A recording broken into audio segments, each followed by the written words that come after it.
নমস্কার, seven news নেটওয়ার্কে আপনাদের স্বাগত। বিগত দিনের নির্বাচনের থেকেও আরও কি সন্ত্রাসিত হতে চলেছে আসন্ন লোকসভা নির্বাচন? গোটা দেশের দিকে নজর না দিলেও তবে পশ্চিমবঙ্গের পরিস্থিতি দেখে সেই ইঙ্গিতই দিচ্ছেন রাজনৈতিক বিশ্লেষকরা। গতকাল গোটা বাংলার নজর যখন কলকাতার বুকে ঐতিহাসিক যৌবনের ডাকা ব্রিগেডের ডেকেছিল, তখন ভর দুপুরবেলা প্রকাশ্যে বহরমপুরের চালতিয়া এলাকায় বাড়ির ঢিলছোড়া দূরত্বে আততায়ীদের গুলিতে খুন হন তৃণমূল নেতা সত্যেন চৌধুরী।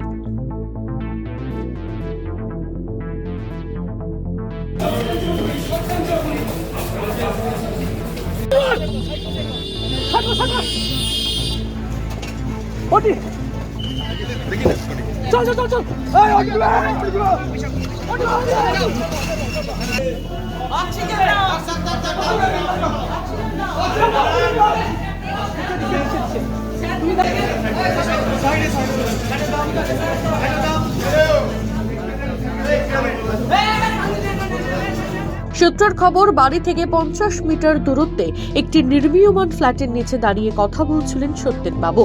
সেই সময় তিনজন দুষ্কৃতী মোটর বাইকে করে এসে গলা ও মাথায় পিস্তল ঠেকিয়ে পয়েন্ট ব্ল্যাক রেঞ্জ থেকে গুলি চালালে মুহূর্তের মধ্যে মাটিতে লুটিয়ে পড়েন সত্যেন চৌধুরী।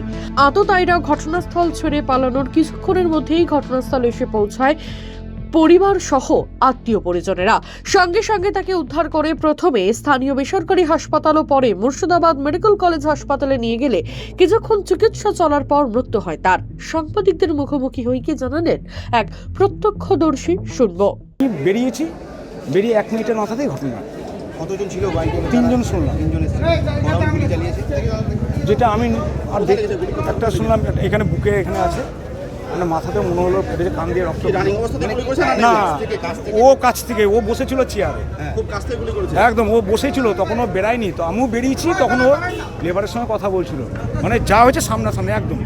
ও হয়তো প্রস্তুতি ছিল না, আর বয়স্ক মানুষ হট করে ঢুকে। নিরাপত্তাহীনতায় ভুগছিলেন সত্যেন চৌধুরী, দাবি তৃণমূল বিধায়ক হুমায়ুন কবিরের। সত্যেনদা লাস্ট আমার সঙ্গে 1 মাস আগে কথা হয় বহরমপুরে। ও অত্যন্ত মনের ভিতরে একটা ভীতি এসেছিল, কারণ ধরেন কিছু স্বার্থন্বেষী মানুষ তো কারো উত্থান, কেউ ভালো থাকলে তার সেটা তো সহ্য করতে পারে না, হিংসা করে। রাজনৈতিক খুব একটা বলা যাবে না, এটা রাজনৈতিক খুনও না আর রাজনৈতিকভাবে না, কিন্তু যেহেতু একটা টাইমে অধীরদার টিম এর সদস্য ছিল, অধীরদা এখন অন্য পজিশনে চলে গেছে। আমার সঙ্গে সত্যেনদার যত দিনের সম্পর্ক, আমার বাড়িতেও অনেকবার গেছে।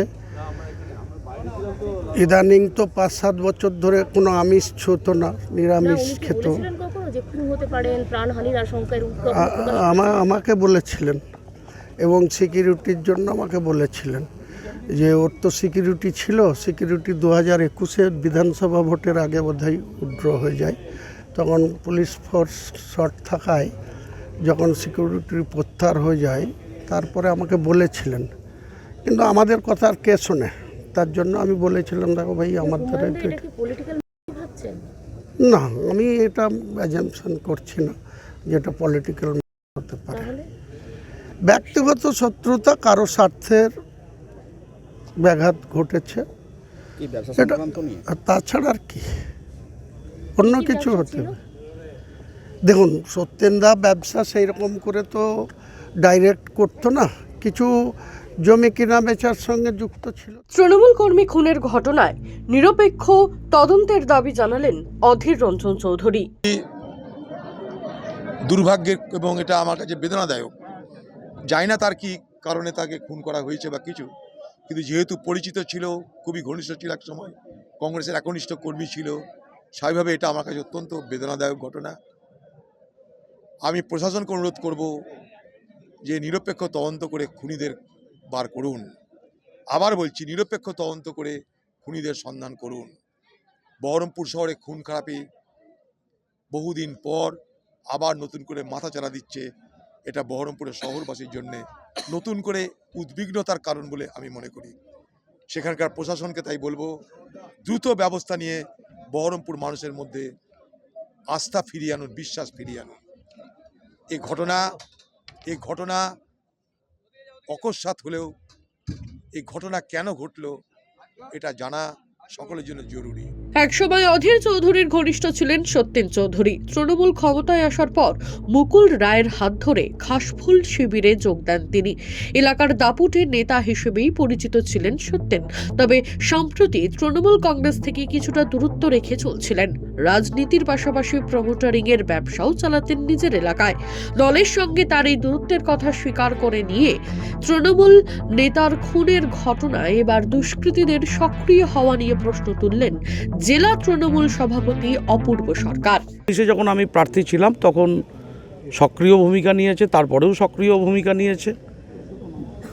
1-2 বছর ধরে সেই সক্রিয় ভূমিকাটা আমরা দেখতে পাচ্ছি না, মানে ছিল না আর কি সক্রিয় ভূমিকা। কিন্তু ব্যক্তিগত স্তরে আমাদের সম্পর্ক ছিল আপনাদের মধ্য দিয়ে। এটা বারে বারে জাগ্রত হয় যে যখনই ভোট আসে তখনই তার আগেই এই বহরমপুর বা কিছু জায়গায় কখনো সিপিএম খুন হয়েছে, কখনো আরএসপি খুন হয়েছে। এই রহস্যটা কোথায়? এই রহস্যটা উদ্ঘাটন করা হোক। পঞ্চায়েত নির্বাচনের আগে থেকে এখনো পর্যন্ত প্রতিদিন গোটা রাজ্যের পাশাপাশি মুর্শিদাবাদ জেলার বিভিন্ন প্রান্ত থেকে বিস্ফোরক উদ্ধার অব্যাহত। এবার শুরু হয়েছে প্রাণহানির মতো ঘটনা। রাজনীতি নাকি ব্যবসা? কিসের জন্য খুন হতে হলো তৃণমূল নেতা সত্যেন চৌধুরীকে, তা নিয়ে রহস্য ঘনাচ্ছে। তবে প্রশ্ন উঠছে, লোকসভা নির্বাচনের আগে কি আবার গোটা জেলা জুড়ে সক্রিয় হয়ে উঠেছে প্রতিহিংসা পরায়ণ মার্ডার সিন্ডিকেট?